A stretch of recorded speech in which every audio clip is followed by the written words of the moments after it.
สวัสดีครับมาชมสามหน่อยของเราเนาะครับเนาะของวันที่สามนี่วันที่สามเนาะครับเนาะ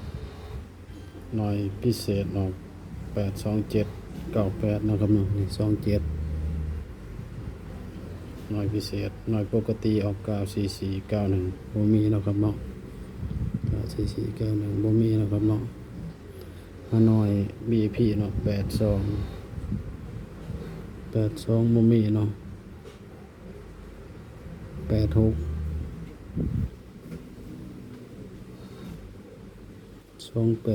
บ่มีเนาะครับเนาะ86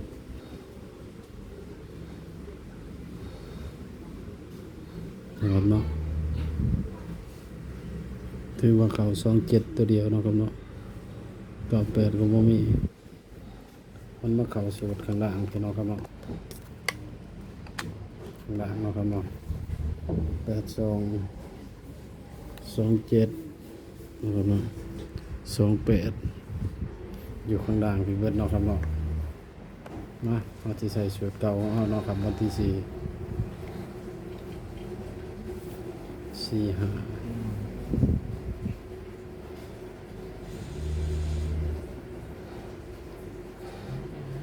5ก็ยังอย่างนี้เนาะครับเนาะเอาสูตรเก่าเฮานี่แหละคันรุดก็บ่เกินมื้อนึงเนาะครับเนาะ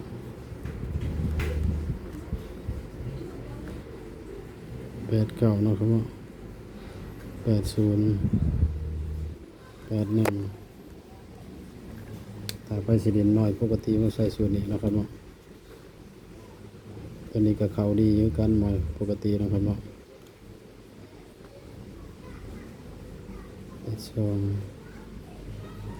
83 84นะครับเขียนบ่ค่อยถนัดปานใดเนาะครับ90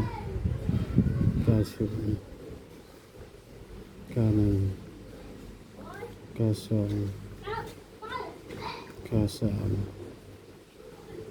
49นะครับเนาะแล้วก็01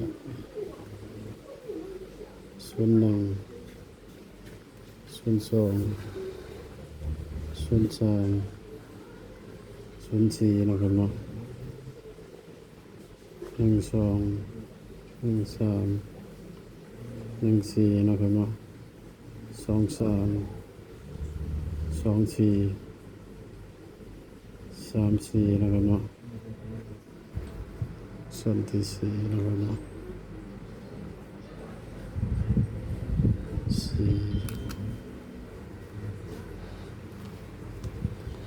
ส่วนที่4แล้วก็8 9เนาะครับเนาะ890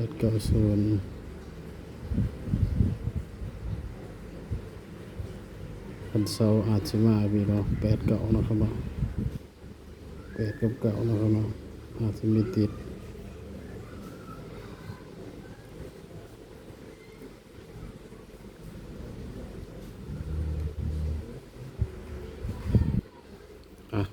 ฟังคำเตือนเนาะครับเนาะ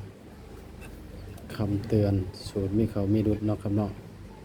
ทางส่องเป็นเพียงสื่อกลางแนวทางเนาะครับเนาะ